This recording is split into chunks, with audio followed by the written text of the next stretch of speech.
So, if you've ever really used AI, for a big project, you know the pain. You hit two walls, right? The first is the cost, which just goes up and up. And the second is the AI forgets stuff. It's so frustrating. Well, today we're going to talk about a whole new way of thinking that fixes both of these problems. We're talking about turning AI memory from this huge, expensive problem into, well, a source of compounding fortune. All right, here's what we're diving into. First, we'll look at the AI cost crisis.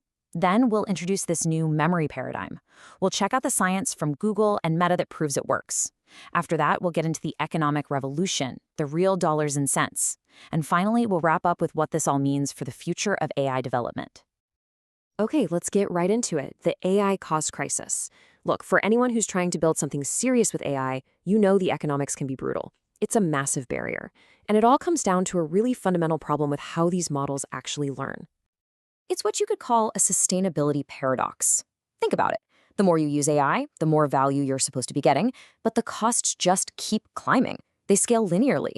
Every single feature you add, every little bug you fix, every query you run, it all just adds to this bill that seems to grow and grow. For a lot of people, it makes building anything really intensive with AI totally unsustainable. And a huge piece of that cost? It's all about where the AI is spending its energy. You can see it right here. AI platforms charge way more for generating new stuff, for the output. With some models, we're talking 5 times more expensive for output tokens and input tokens. So right away, there's this massive financial pressure to stop making the AI reinvent the wheel every single time. But see, that's where you hit the other wall, the technical problem. Let's say you want to teach the AI something new so it doesn't have to generate it again. You'd think that's easy, right? Wrong. You run smack into this thing called catastrophic forgetting. Basically, when you try to fine-tune a model, you show it new information, and it just overwrites what it already knew. It's like it learns one new thing, but completely forgets 10 other things it used to know. It's a huge problem. And just to show you how bad it is, check this out. Research from Meta really puts a number on it. Traditional fine-tuning, it can cause an 89% drop in performance on stuff the model already learned. Just gone. But there's a newer way, a more targeted approach called sparse memory fine-tuning. And with that, only an 11% drop. Now that is the key. That's how we break this whole cycle of learning and forgetting. So, okay, that brings us to the solution. How do we take that incredible insight and turn it into something practical? Well, it all starts with a new idea called Sparse Contextual Memory Scaffolding, or, SCMS for short. Now, at its heart, SCMS is a really simple but powerful shift in thinking. So instead of treating the AI like this brilliant intern who has amnesia, the one you have to re-explain everything to for every single task, SCMS builds a memory that sticks around. It's persistent, it's reusable. The focus is on intelligently retrieving stuff it already knows and trusts instead of just generating everything from scratch over and over again. And look, this isn't just some clever workaround or a hack. This whole idea is backed up by some serious foundational research from the biggest AI labs in the world. We're talking a credible scientific backbone for this completely new way of looking at AI memory. So first, let's talk about the how.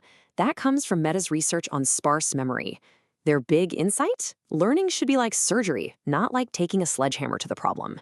Instead of rewriting the whole brain, you just update these tiny, super specific memory slots that are relevant to the new information. When you do that, you can teach the model new tricks without triggering that catastrophic forgetting we talked about. It's targeted, it's efficient, and it just works.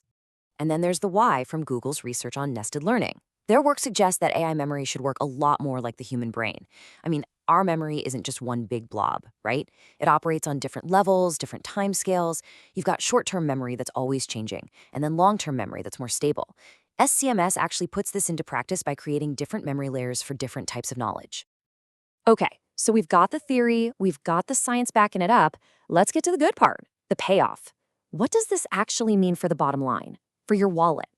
Honestly, the numbers here are pretty staggering. Check this out. A real-world case study, this was on a complicated software project, found that by putting SCMS into place, they saw a 53% average reduction in the number of tokens they needed for each and every interaction. 53%. That's cutting the AI's workload by more than half. So what does that mean for an individual? Well, for just one heavy AI developer, that translates to about $660 in savings a year.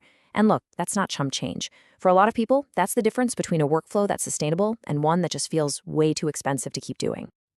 But what happens when you scale it up? Let's say you have a platform with 100,000 users. Suddenly, those potential savings explode to over $5.7 million a year. A number like that, it completely changes the game. It redraws the entire economic map for AI companies. And what's really wild is that these savings aren't just from pulling up old answers. The structure of SCMS itself is just fundamentally more efficient. Get this. Even with 0% retrieval, not pulling back a single thing from memory, it's still over 23% cheaper. Why? Because it forces you to be clearer, to have better standards and context. It just proves a super important point. The quality of your tokens matters way more than the quantity. So this all leads us to the really big picture here. SCMS, it's not just a trick to save a few bucks. It really represents a much more sustainable, more scalable path forward for how we all build with AI. I mean, think about it. When you slash the cost of intelligence like this, it opens the door for so many more people. Individual developers, small startups, researchers, they can all start tackling these huge, ambitious projects that used to be only possible for giant corporations with deep pockets. It's a real democratization of advanced AI. But the real magic, the secret sauce, it comes from this economic feedback loop. Here's how it works. You use the AI, you generate patterns, and then at the end of a session, you do this one critical thing. It's called systematic session closure. It's basically where you take a minute to review, validate, and fine-tune the patterns the AI used. And that one simple act, it transforms a one-time saving into an asset that compounds over time. And this is where the economics just go off the charts. Spending, say, 10 or 15 minutes on this session closure thing, it isn't overhead. It's literally the highest return activity you can do. We're talking an ROI of around $30 to $50 for every hour you put in. Every single minute you invest in refining the AI's memory pays you back exponentially as that intelligence just keeps compounding. The system gets smarter and cheaper every single time you use it. So, all of this leaves us with one final, and I think pretty profound question. We've talked a lot about the economics, the dollars and cents, but the real impact is so much bigger.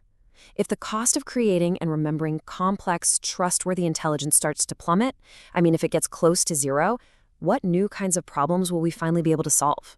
What becomes possible then?